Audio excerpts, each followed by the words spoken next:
বাংলাদেশের বিপক্ষে 15 সদস্যের দল ঘোষণা করেছে পাকিস্তান।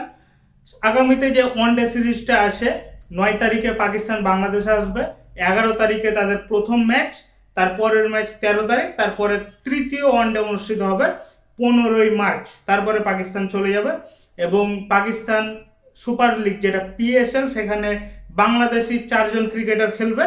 সাথে পিএসএল এর পুরো সিজনটা শেষ করবে, ওই সময় আবার আইপিএলও চলবে। এবং এটা আমরা আগে থেকে জানি যে আইপিএল এর যে প্রভাব ওয়ার্ল্ড ক্রিকেটে, যে মুহূর্তে আইপিএল এর শিডিউলটা থাকে ওই 1.5 মাস পুরো বিশ্ব ক্রিকেট থমকে থাকে।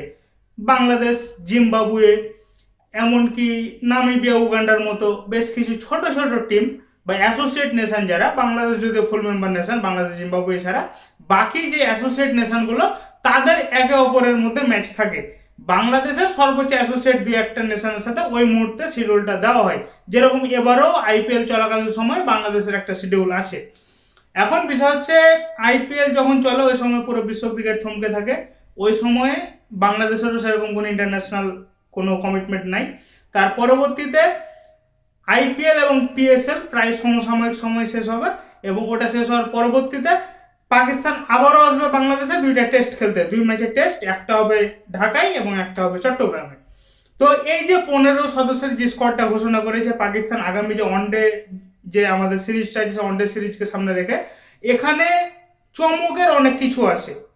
আমরা রেগুলার ওপেনার সাইম আইয়ুবকে এখানে দেখতে পাবো না। বাবর আজম, পাকিস্তানের ওয়ানডে ক্রিকেটের অন্যতম ব্যাটিং স্তম্ভের নাম বাবর আজম, বাবর আজম এবারের স্কোয়াডে নাই। তাছাড়াও শাহিন শাহ আফ্রিদি, তিনি এই টিমটার captain. Shaheen Shah Afridi Australia series যেটা খেলেছে পাকিস্তান রিসেন্ট পাস্টে, সে অস্ট্রেলিয়া সিরিজেরও ক্যাপ্টেন ছিল শাহিন শাহ আফ্রিদি।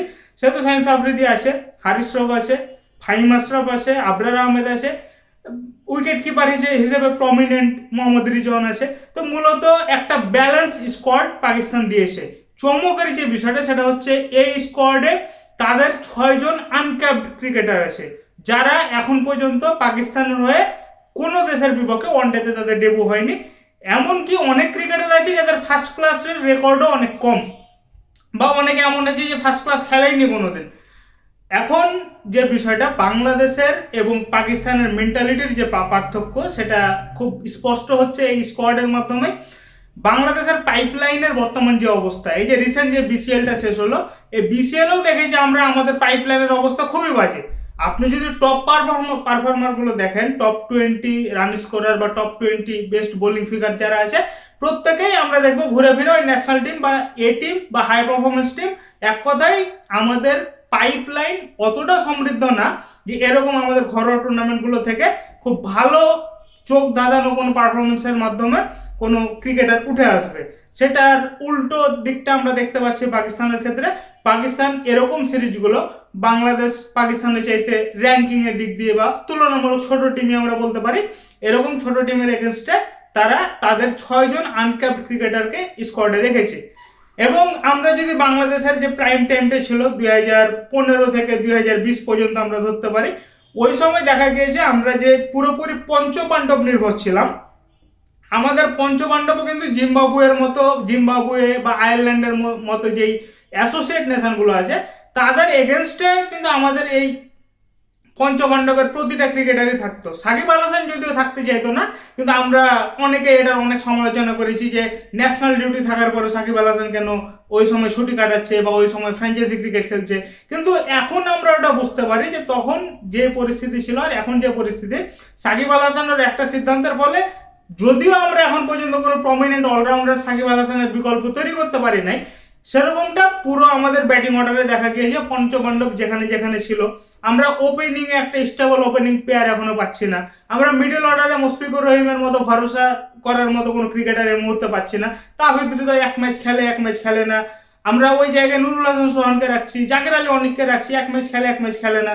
তো এই বিষয়গুলো মিলায় আবার ফিনিশিং এ মাহমুদুল্লাহ রিয়াদ, যদিও মাহমুদুল্লাহ রিয়াদের ফিনিশিং রোল নিয়ে অনেক প্রশ্ন আছে, কিন্তু তারপরেও আমরা মাহমুদুল্লাহ রিয়াদ যতদিন পর্যন্ত সার্ভিস দিয়েছে ততদিন পর্যন্ত আমরা তার উপর মোটামুটি ফিনিশিং রোলে ভরসা করতে পারতাম। তো ওরকম ভরসা করার মতো কোনো ক্রিকেটার এখন আমাদের ফিনিশিং রোলে ওভাবে তৈরি হচ্ছে না। তো এই যে পঞ্চপাণ্ডবরা একচেটিয়া ভাবে খেলে গিয়েছে যতদিন তারা ফর্মে ছিল বা যতদিন তারা সুযোগ পেয়েছিল, যার ফলে আমাদের পাইপলাইন এখনো সমৃদ্ধ না। এবং এটার পিছনে বাংলাদেশ ক্রিকেট বোর্ডেরও অনেকখানি হাত রয়েছে, কারণ ক্রিকেটাররা তো আর ক্রিকেট বোর্ডকে গিয়ে বলবে না যে ভাই আমি এই সিরিজটা খেলবো বা আমাকে রাখেন, বা অনেক জোর জবরদস্তি কিছু তো করবে না। ক্রিকেট অপারেশনস, ক্রিকেটের গেম ডেভেলপমেন্ট যে ইউনিটটা আছে তাদের সহ পুরো এন্টায়ার ক্রিকেট বোর্ডটারই এখানে একটা দায় আছে। তারা এই পঞ্চপাণ্ডবের উপর ভরসা করে ছোট টিমগুলোর এগেনস্টেও খেলেছে, যার ফলশ্রুতিতে আমরা দেখতে পাচ্ছি এখন আমাদের পাইপলাইনে কোনো ক্রিকেটার নাই। এবং যথারীতি পাকিস্তানের বিপক্ষে বাংলাদেশের যে স্কোয়াডটা অ্যানাউন্স হবে, যেহেতু পাকিস্তান বাংলাদেশে ভ্রমণে আসবে সেহেতু পাকিস্তান আগে স্কোয়াড অ্যানাউন্স করবে, এটা স্বাভাবিক। বাংলাদেশ সর্বোচ্চ ম্যাচ শুরুর 2 দিন আগে অর্থাৎ 7-8 তারিখের দিকে বাংলাদেশ স্কোয়াড ঘোষণা করতে পারে। এখন বিষয়টা হচ্ছে বাংলাদেশের স্কোয়াড নিয়ে আমরা খুব বেশি আশাবাদী হচ্ছি না। পাকিস্তান যেরকম চমক দেখায় যে বাংলাদেশ চমক দেখাবে না, এটা স্বাভাবিক, কারণ আমাদের পাইপলাইনে ওরকম ক্রিকেটার নাই যার ফার্স্ট ক্লাস রেকর্ড নেই কিন্তু তাকে আমরা ওয়ানডেতে ডেবিউ করাই দিব। বাংলাদেশ ওরকম সাহসও নাই, ওরকম সাহসী সিদ্ধান্ত নিয়ে ওরকম একটা স্কোয়াডও ঘোষণা করতে পারবে না বাংলাদেশ। সেহেতু যতটুকু আইডিয়া করা যাচ্ছে সেই ঘুরে ফিরে আমাদের যে পাইপলাইনের 20 জন ক্রিকেটার, আমাদের ওয়ানডে বলি, টি20 বলি, টেস্ট বলি, আমাদের সর্বোচ্চ দর ওই 20 জন ক্রিকেটার। আপনি সর্বসাকুল্যে 25 জনে যাইতে পারেন, কিন্তু দেখবেন দিন শেষে 20 জন ক্রিকেটারকে নিয়েই আমাদের টেস্ট স্কোয়াড ঘোষণা হবে, ওয়ানডে স্কোয়াড ঘোষণা হবে, আবার টি20তেও তাদের মধ্যে থেকে থাকবে। অর্থাৎ এমন অনেক ক্রিকেটার আছে যারা ওয়ানডে, টি20, টেস্ট তিনটাই খেলে। তো সব মিলিয়ে আমাদের স্কোয়াডে চমক থাকবে না, এটা স্বাভাবিক।